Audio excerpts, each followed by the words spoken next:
Praise the lord అండి. ప్రభు పేరిట అందరికీ వందనాలు.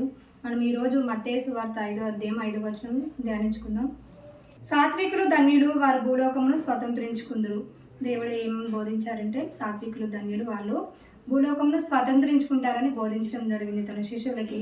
కొండ మీద ప్రసంగాన్ని మనం కూడా ధ్యానించుకోవాలి. ఎందుకంటే దేవుడు అంటున్నాడు, నేను సాత్వికుడును దీన మనసు గలవాడును, నా యుద్ధ నేర్చుకోండి అని చెప్పడం జరుగుతుంది. సాత్వికత అనేది మనం దేవుని యొద్ద నేర్చుకోవాలి.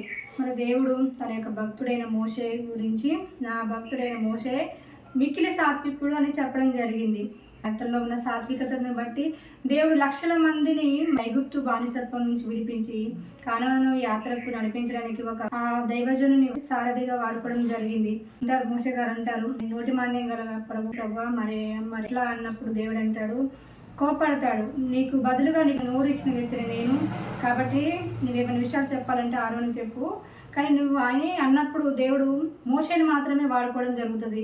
ఐగుప్తు నుంచి మరి బానిసత్వం నుంచి మరి ప్రజలను విడిపించడానికి మోషేకి బదులు వేరే వాళ్ళని అక్కడ ఎవరిని ఉపయోగించుకోలేదు. ఎందుకంటే 40 సంవత్సరాలు దేవుడు ఆ వ్యక్తిని చెక్కుకొని బలమైన సాధనంగా బానిసత్వం నుంచి సిద్ధపరచుకొని ఉండడం వల్ల. అలాగే దేవుడి బిడ్డ, నువ్వు కూడా ఈ ఆత్మీయ యాత్రలో మరి గృహంలో కానీ, నువ్వు పనిచేస్తున్న చోట్ల కానీ, సమాజంలో కానీ సాత్వికంగా జీవించే విషయంలో పోరాటాలు ఎదురైనా మరి మనం సాత్వికంగా బ్రతికేటప్పుడు దేవుడు కాడి ఎత్తుకొని మరి ఆయన యుద్ధ నేర్చుకుని దినదినం ఎదుగుతున్నప్పుడు మనకి వ్యతిరేకతలు, పోరాటాలు అనేవి తప్పకుండా ఎదురవుతాయి. ఎందుకంటే ఆత్మఫలాల్లో ఒక ఆత్మఫలం అనేది ఏంటిదంటే సాత్వికత.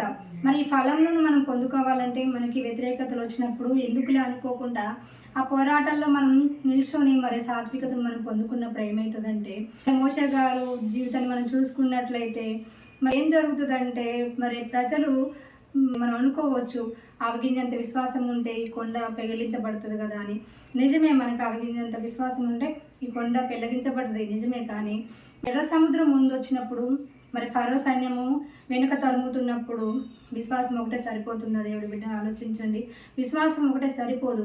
విశ్వాసానికి మనం సాత్వికతను జోడించుకున్నప్పుడు ఏమవుతుందంటే, మోసే చేతిలో కర్ర ఎలాగైతే మరి ఎర్ర సముద్రంలో 2గా పాయలుగా చేసిందో అలాగే నువ్వు కూడా సాత్వికతను సంపాదించుకుంటే నీ ముందు ఉన్న ఎర్ర సముద్రం లాంటి సమస్యలను 2గా పాయలుగా చేసుకోగలుగుతావు. నువ్వు నడవగలుగుతావు, నీ కుటుంబాన్ని నడిపించుకోగలుగుతావు, వెనుక తరుముతున్న శత్రువులను కూడా నువ్వు గెలవగలుగుతావు. మనం అనుకోవచ్చు, మరి ఆత్మీయం మన దేవుడు అంటున్నాడు, నా ప్రజలు జ్ఞానం లేకనే నశించుతున్నారని. జ్ఞానం కలిగి మనం భక్తి చేయాలి. మరి జ్ఞానం కలిగి భక్తి చేయకుండా మరి ఆత్మీయ పోరాటంలో మనం విజయం సాధించలేకపోయి దేవుని దూషించేవారిగా మనం ఉండకూడదు. మరి ఆయన జ్ఞానంను మనం పొందుకోవాలి. ఆయన కాడ ఎత్తుకొని ఆయన పాదాల యొద్ద దగ్గర నేర్చుకొని సాత్వికతను పొందుకొని మరి ఇలాంటి సమస్యలైనా మనము జయించే వారిగా ఉండాలని, జయ జీవితం జీవించాలని యేసు నామంలో మిమ్మల్ని కోరుకుంటున్నాను. ఆమేన్.